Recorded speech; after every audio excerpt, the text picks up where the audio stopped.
हरे कृष्ण कृष्ण कृष्ण हरे हरे, हरे राम राम राम हरे हरे।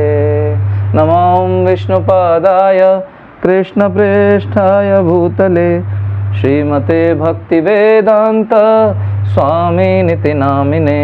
नमस्ते सारस्वते देवे गौरवाणी प्रचारिणे, निर्विशेषा शून्यवादी पाश्चात्य देशतारिणे।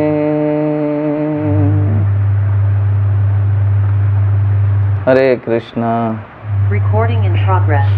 सभी भक्तों का बहुत बहुत स्वागत है आज की इस भगवत गीता के सत्र में। तो आज हम पढ़ने वाले हैं भगवत गीता से दूसरे अध्याय का 11वां श्लोक। शेयर करते हैं आप सभी के साथ। आशा है आप सभी के पास भगवत गीता होगी, उसमें भी देख सकते हैं, अन्यथा स्क्रीन पर तो हम शेयर कर ही रहे हैं।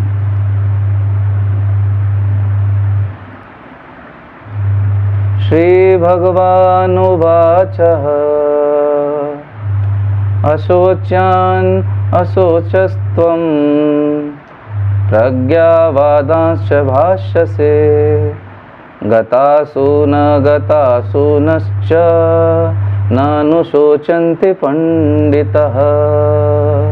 श्री भगवान ने कहा, तुम पांडित्यपूर्ण वचन कहते हुए उनके लिए शोक कर रहे हो जो शोक करने योग्य नहीं हैं। जो विद्वान हैं वे न तो जीवित के लिए न ही मृत के लिए शोक करते हैं। तात्पर्य श्रील प्रभुपाद के द्वारा। श्रील प्रभुपाद की जय। भगवान ने तत्काल गुरु का पद संभाला और अपने शिष्य को अप्रत्यक्षतः मूर्ख कहकर डांटा। उन्होंने कहा, तुम विद्वान की तरह बातें करते हो, किंतु तुम यह नहीं जानते कि जो विद्वान होता है, अर्थात जो यह जानता है कि शरीर तथा आत्मा क्या है, वह किसी भी अवस्था में शरीर के लिए, चाहे वह जीवित हो या मृत, शोक नहीं करता। अगले अध्यायों में यह स्पष्ट हो जाएगा कि ज्ञान का अर्थ पदार्थ तथा आत्मा एवं अन्य दोनों के नियामक को जानना है। अर्जुन का तर्क था कि राजनीति और समाज नीति की अपेक्षा धर्म को अधिक महत्व मिलना चाहिए, किंतु उसे यह ज्ञात न था कि पदार्थ, आत्मा तथा परमेश्वर का ज्ञान धार्मिक सूत्रों से भी अधिक महत्वपूर्ण है। और चूंकि उनमें इस ज्ञान का अभाव था, अतः उसे विद्वान नहीं बनना चाहिए था। और चूंकि वह अत्यधिक विद्वान नहीं था, इसलिए वह शोक के सर्वथा अयोग्य वस्तु के लिए शोक कर रहा था। यह शरीर जन्मता है और आज या कल उसका विनाश निश्चित है। अतः शरीर उतना महत्वपूर्ण नहीं जितना कि आत्मा। जो इस तथ्य को जानता है वह असली विद्वान है और उसके लिए शोक का कोई कारण नहीं है। श्रील प्रभुपाद की जय। तो देखिए, आज का ये जो श्लोक है ये बहुत महत्वपूर्ण श्लोक है। ये एक ऐसे विषय पर प्रकाश डाल रहा है जिसे प्राय सामान्य जन अपने जीवन में नहीं समझ पाते हैं। एक सामान्य से व्यक्ति के लिए इस विषय को समझ पाना रियली बहुत कठिन है, इतना आसान वास्तविकता में नहीं है। बड़ा मुश्किल है इस बात को समझ पाना कि हम शरीर नहीं हैं, हम आत्मा हैं। हमारी पहचान हम देखा जाए तो शरीर से ही करते हैं। आईने में जो व्यक्ति हमें या जो छवि दिख रही होती है, हम उसे ही मैं मान लेते हैं। अरे मेरी आंखें कितनी अच्छी हैं, मेरे बाल कितने अच्छे हैं, मेरे नयन नक्श, मेरा कॉम्प्लेक्शन कितना सुंदर है। तो हम स्वयं को उस शरीर से ही मान लेते हैं। सारा जीवन हम शरीर को ही मैं मानते रहते हैं। लेकिन भगवान यहाँ पर इस बात का खंडन कर रहे हैं। पिछले श्लोक 9वें और 10वें श्लोक में हमने देखा था कि किस प्रकार भगवान मुस्कुराए। अर्जुन के तर्कों को सुनकर मुस्कुरा दिए, पुरानी बातों को याद कर रहे थे तो मुस्कान भगवान के चेहरे पर आ गई। लेकिन मुस्कुराने के बाद वो सिंह की तरह दहाड़े हैं। जैसे भगवान ने बोलना शुरू किया, आप देख रहे हैं ऊपर क्या लिखा था श्लोक के प्रारंभ में, श्री भगवान उवाच, यानी अब श्री भगवान बोले। और सिंह की तरह दहाड़े जब भगवान बोले कि बात तो तुम अर्जुन पंडितों की तरह कर रहे हो, लेकिन वास्तव में तुम क्या हो? मूर्ख हो एक नंबर के। ये तुम्हारी बातें मूर्खों जैसी हैं। तुम बड़े बड़े तर्क दे रहे हो, नाना प्रकार के तर्कों से मुझे कन्विंस करने का प्रयास कर रहे हो, लेकिन ये तुम्हारे सारे तर्क वास्तव में मूर्खों जैसे हैं। क्यों भगवान मूर्ख कह रहे हैं अर्जुन को? यहाँ पर समझने की बात है, क्योंकि अर्जुन को भगवान कह रहे हैं कि तुम इसलिए मूर्ख हो क्योंकि तुम शोक कर रहे हो।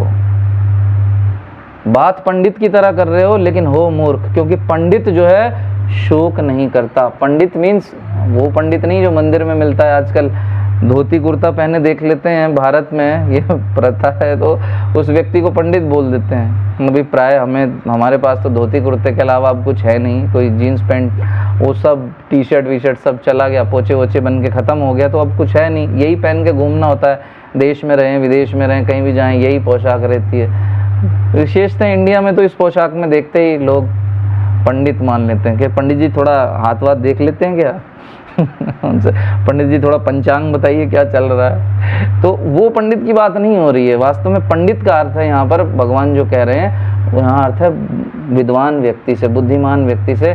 विद्वान जिसको वास्तविक ज्ञान है, और जो वास्तविक ज्ञान रखता है व्यक्ति, भगवान कह रहे हैं उसको कोई शोक ही नहीं। और तुम शोक कर रहे हो तो तुम विद्वान नहीं हो, वास्तव में मूर्ख हो। विद्वान या जो विद्वान व्यक्ति है, जो शास्त्रों के ज्ञान को जानता है, जो वास्तविक पंडित है, उसे पता है कि ये शरीर क्या है? नश्वर है। इस भौतिक जगत की प्रकृति क्या है? टेम्परेरी है, दुखाल्यम अशाश्वतम है। और यहाँ पर ये जो भौतिक शरीर हमें प्राप्त होता है, ये भी नकली है, टेम्परेरी है, जिसका नाश होना निश्चित है। ये जो भी व्यक्ति का जन्म हुआ है वो मरेगा, चाहे किसी को इच्छा मृत्यु का वरदान प्राप्त हो, भीष्म पितामह की भांति, उसको भी जाना होगा, ये निश्चित है। परंतु आत्मा जो है उसका कभी नाश नहीं होता, आत्मा मरती ही नहीं। भगवान कह रहे हैं तो फिर शोक कैसा? शरीर तो जाएगा ही जाएगा। ये जो भीष्म है और द्रोण है, जिन्हें तुम कह रहे हो कि मेरे गुरु हैं, मैं इनके ऊपर वार नहीं कर सकता, कुछ कृतज्ञता होनी चाहिए, तुम चाहे कुछ भी करो अर्जुन, इनके शरीर का नाश तो निश्चित है। ये नष्ट, इनके शरीर नष्ट होंगे ही होंगे। लेकिन वास्तव में जो भीष्म और द्रोण हैं, यानी आत्म तत्व है, आत्मा है, वो सदा रहने वाले हैं, उनका नाश नहीं होगा। तो व्यर्थ का शोक क्यों कर रहे हो? शरीर तो नष्ट होगा ही होगा, और आत्मा किसी भी स्थिति में नष्ट नहीं होने वाली है, और तुम युद्ध करने से मना कर रहे हो। तो मुझे ये बताओ अर्जुन, भगवान पूछ रहे हैं बिल्कुल साफ साफ शब्दों में अर्जुन से, तो मुझे ये बताओ अर्जुन, क्या तुम्हारे युद्ध न करने से भीष्म और द्रोण का शरीर सदा के लिए बच जाएगा? $1 मिलियन क्वेश्चन भगवान ने पूछा अर्जुन से। तुम कह रहे हो युद्ध नहीं करूंगा, ये वरिष्ठ हैं, गुरु हैं, कृतज्ञता होनी चाहिए, कुल का नाश हो जाता है, वरिष्ठ नहीं हो। तुम्हें मैं कह रहा हूँ, इसको इस समय तुम्हें ये युद्ध आवश्यक है, तुम्हारा कर्तव्य है, ये धर्म युद्ध है, तुम्हें युद्ध करना होगा। तुम कह रहे हो कि नहीं, कुल का नाश हो जाएगा अगर ये बड़े बूढ़े नहीं रहेंगे। तो तुम युद्ध नहीं करोगे तो क्या ये सदा सदा रहने वाले हैं? क्या ये वास्तव में अमर हो जाएंगे तुम्हारे युद्ध न करने से? नहीं, ऐसा नहीं होने वाला। परंतु तुम युद्ध करो या तुम युद्ध मत करो, जो आत्म तत्व है, आत्मा है, वो सदा सदा अमर रहने वाली है। अब जब ये बात सुन ली अर्जुन ने भगवान से, तो कुछ शिष्य होते हैं वो थोड़े से ज़्यादा होशियार होते हैं, तो अर्जुन ने फिर से होशियारी दिखाने का प्रयास किया। भगवान, आप बात बिल्कुल ठीक कह रहे हैं, लेकिन जब आत्मा कभी मरेगी ही नहीं और शरीर तो नष्ट होना ही होना है, मृत्यु निश्चित है आनी, तो स्वयं ही जब मृत्यु इनकी आने वाली है तो मुझे क्यों लड़ने के लिए कह रहे हैं? मैं इनसे क्यों लड़ूं? अर्जुन ने एक और तर्क यहाँ पर भगवान के सामने प्रस्तुत कर दिया। भगवान और मुस्कुरा रहे अब के लो, इतना गंभीर हो के मैं अभी तक मित्र के भाव में थे भगवान श्री कृष्ण, कभी सारथी के भाव, लेकिन अब सिंह की तरह दहाड़े इस बात के लिए भगवान। लेकिन अर्जुन फिर से ऐसा तर्क दे दिया कि जब आप बिल्कुल ही जो आप कह रहे हो मैं एग्री करता हूँ, ये बात है ही, तो फिर मैं युद्ध क्यों करूँ, लड़ने की आवश्यकता क्या है। भगवान फिर मुस्कुरा दिए। भगवान कह रहे हैं मूर्ख, कभी कभी होता ना किसी व्यक्ति को या बच्चे को बार बार समझा रहे वो नहीं मान रहा, फिर हंसी भी आ जाती होगा, मूर्ख बाबा ये बात समझ लो। तो ऐसे ही भगवान कह रहे हैं क्योंकि इस समय तुम्हारा कर्तव्य है लड़ना, इसलिए लड़ो, तुम एक क्षत्रिय हो और ये इस समय की नीड ऑफ द आवर है, इस समय की आवश्यकता है। भगवान अर्जुन को समझाना चाह रहे हैं गुरु की भांति, एक गुरु हैं इस समय, गुरु के रोल में आ चुके हैं। क्या करना है क्या नहीं करना है ये हमें बताने का कौन बताता है, वास्तव में ये बताने का जो कार्य है वो गुरु करता है। ऐसा करो ऐसा मत करो, कौन बताएगा, गुरु बताएगा। और उसी रोल में इस समय भगवान श्री कृष्ण हैं। अब मित्र नहीं है, सारथी नहीं है, गुरु का रोल है, तो ये बताने का प्रयास कर रहे हैं। गुरु की बड़ी अच्छी परिभाषा भी आती है उपदेशामृत में, एक श्लोक आता है, क्या है वो श्लोक, हाँ यस, गुरु की योग्यता को बताता है वो श्लोक। वाचो वेगम मनसा क्रोध वेगम जिह्वा वेगम उदर उपस्थ वेगम एतान वेगान यो विषहेत धीरा एतान वेगान यो विषहेत धीरा सर्वमपि मां पृथ्वीं च शेष्यात्। यस, तो वाचो वेगम मनसा, ऐसा व्यक्ति गुरु बनने योग्य है जिसका अपनी जीवा के ऊपर नियंत्रण हो। वाचो वेगम, उस बोलने के वेग को नियंत्रित कर सको। जीवा वेगम, जिसका अपने स्वाद पर नियंत्रण हो। ये नहीं कि गोलगप्पे टिक्की चाट कुछ देखा, कुछ भी चलो हलवाई के दुकान पे समोसे देखे खाने लगा ना। वाचो वेगम मनसा। क्रोध वेगम, जिसका अपने क्रोध के ऊपर नियंत्रण हो। आजकल होता नहीं, लोगों का बड़े बड़े प्रवचन देते हैं क्रोध के ऊपर, लेकिन जरा सा कुछ हो जाए तो इतने शॉर्ट टेम्परामेंट पब्लिकली लूज कर देते हैं, ये स्थिति है। और गुरु भी बने रहते हैं वो बड़े बड़े, लेकिन क्रोध पे नियंत्रण नहीं उनका। वाचो वेगम मनसा, क्रोध वेगम, जिह्वा वेगम, उदर उपस्थ वेगम, उदर के ऊपर अपने पेट की क्रियाओं पे उनका नियंत्रण है। उपस्थ जेनेटाइल, उनके ऊपर उनका नियंत्रण है। जो जनन इंद्रियों की मांग है उसको वो नियंत्रित कर सकते हैं। जो व्यक्ति ऐसा है वास्तव में वो गुरु बनने के योग्य है, या फिर इस दिशा में प्रयास भी कर रहा हो, वो भी व्यक्ति गुरु बनने योग्य है। तो गुरु का काम है क्या? ये सारी योग्यता भगवान के अंदर है, सार भगवान से ऊपर है कौन? और भगवान के शुद्ध भक्त भी, जो शुद्ध भक्त हैं भगवान के, वो भी इस योग्यता को धारण करते हैं। हमारे इस्कॉन में वर्तमान आचार्य वृंद हैं, वो सब पालन करते हैं। वो उनके अंदर वो बात है कि वो गुरु की योग्यता रखते हैं और वो अन्यों के जीवन को बदल देते हैं इसी कारण से। तो गुरु का काम ही क्या है? सही दिशा देना। हम देखते हैं कि प्राय दिशा देने का कार्य, आप देखा होगा आपने, जब ट्रेन भी आती है तो एक व्यक्ति हरी झंडी घुमा रहा होता है और वो सिग्नल दे रहा होता है कि पटरी खाली है, आप निकल जाओ, वरना सामने से भी एक ट्रेन आ रही है, हो सकता है उसी पटरी पे आए, तो वो कुछ और सिग्नल दे, तो वो दिशा दे रहा है। ऊपर आजकल आकाश में बहुत ज़्यादा ट्रैफिक रहता है, ये प्लेन वो प्लेन, एक प्लेन इधर से आ रहा है, एक प्लेन उधर से जा रहा है। जो कंट्रोल रूम में बैठे रहते हैं, दिशा निर्देशक बताने वाले, जिनका पायलट के साथ कनेक्ट रहता है, वो उनको बताते हैं कि आपको इस ऊंचाई पे चलना है, इतनी ऊंचाई के ऊपर एक दूसरा प्लेन आ रहा है, इतना गैप बना के रखिए। अगर वो सब ये नहीं बताएगा तो फिर वो भिड़ सकते हैं आपस में, उनकी भिड़ंत हो सकती है। तो ट्रैफिक कंट्रोल के निर्देश देता है, और जब निर्देशों का पालन करता है वो व्यक्ति जिसको वो निर्देश दिए जा रहे हैं, तो यात्रा सुगम रहती है, दुर्घटना से बच जाता है। लेकिन निर्देश का पालन न करे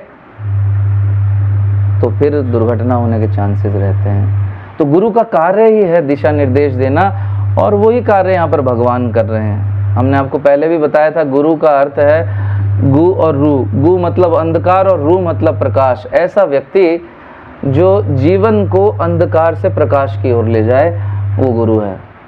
और इस समय अर्जुन का जीवन भी अंधकार में है और भगवान श्री कृष्ण गुरु के रूप में आकर उसको अंधकार से प्रकाश की ओर ले जाने का प्रयास कर रहे हैं। गुरु का एक शब्द का एक और अर्थ है भारी। तो गुरु की बात क्या है? भारी होती है, दमदार होती है। जब उसका पालन किया जाता है तो फिर व्यक्ति को लाभ मिलता है। गुरु का काम आजकल थोड़ा बदल गया। आजकल गुरु लोग आते हैं, कथाएं कहने आते हैं, 10-10 लाख के उनके पैकेज हैं, 15-15 लाख के पैकेज हैं। उल्टी सीधी बातें करेंगे, मस्केबाजी करेंगे, पैसा ठगेंगे और चले जाएंगे। नहीं, वो लोग गुरु नहीं है वास्तव में। गुरु की परिभाषा है, जो योग्यता है जो अभी हमने बताई आपको। तो जब तक ऐसी योग्यता ना हो और गुरु शिष्य परंपरा में जुड़ा हुआ ना हो, ऐसे व्यक्ति को कभी गुरु नहीं बनाना चाहिए। तो यहाँ तो स्वयं भगवान है अर्जुन के समक्ष, तो अर्जुन के पास तो कोई कारण नहीं है भगवान को गुरु न स्वीकार करने का। तो जब गुरु देखता है शिष्य गलत कर रहा है तो उसको डांटता है। भौतिक जगत में भी प्राय देखने में आता है डांट पड़ती है। तो यहाँ तो भगवान आध्यात्मिक गुरु हैं। आध्यात्मिक गुरु भी यही करता है, शिष्य सही नहीं कर रहा तो सही मार्ग पर लाने के लिए उसको निर्देशन करता है, उसको नियम पालन का आदेश करता है। नियम पालन होने चाहिए, ये ज़रूरी है। जैसे हमारी संस्था में भी श्रील प्रभुपाद ने कुछ नियम बताए तो भक्त लोग उनका पालन करते हैं। तो यहाँ पर इसी प्रकार भगवान श्री कृष्ण डांट रहे हैं अर्जुन को, कह रहे हैं कि तुम अज्ञानी हो, तुम मूर्ख हो अर्जुन। तो ये समझना भी ज़रूरी था। अब अर्जुन के दिमाग में प्रश्न खटका कि मैं तो ज्ञानी हूँ लेकिन भगवान मुझे अज्ञानी कह रहे हैं, यानी ज्ञानी की परिभाषा कुछ और होती है। कौन है ज्ञानी?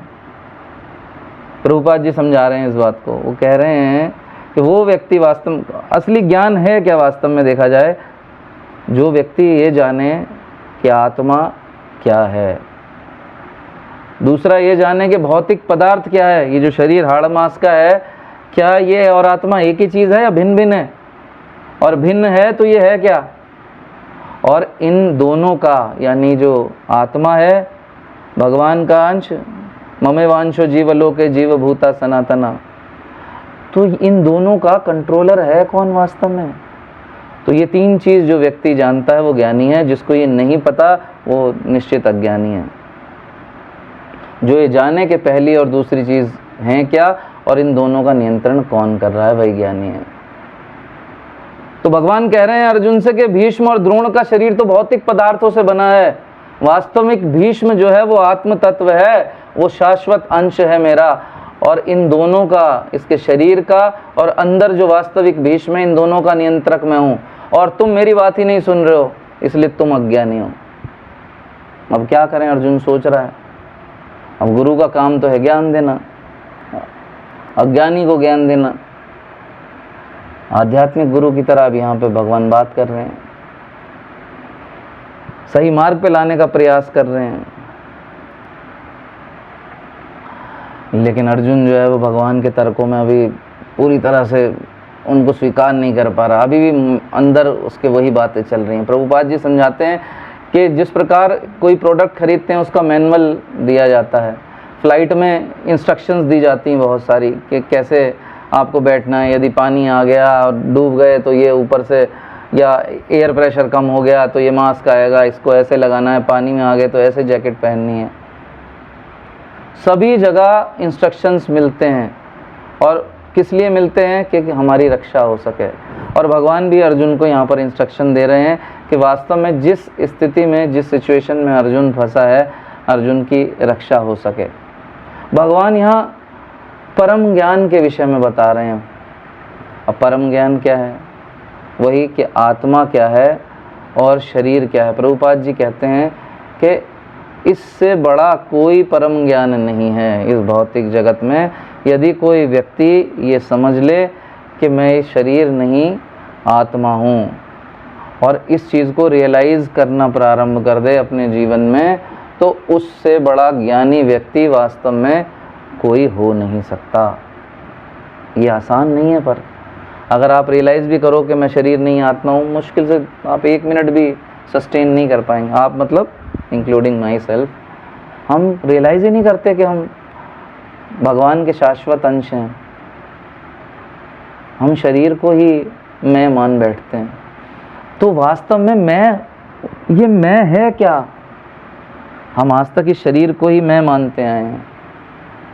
तो भगवान अगले 19 श्लोकों में अब आत्मा तत्व का व्याख्या करेंगे। अगले 19 श्लोकों में अब बिल्कुल धुआंधार एक के बाद एक बात बताने वाले हैं भगवान, ऐसे विषय के ऊपर जिसके विषय में एक सामान्य व्यक्ति को कोई ज्ञान ही नहीं है, जिसका हम कोई विचार ही नहीं करते।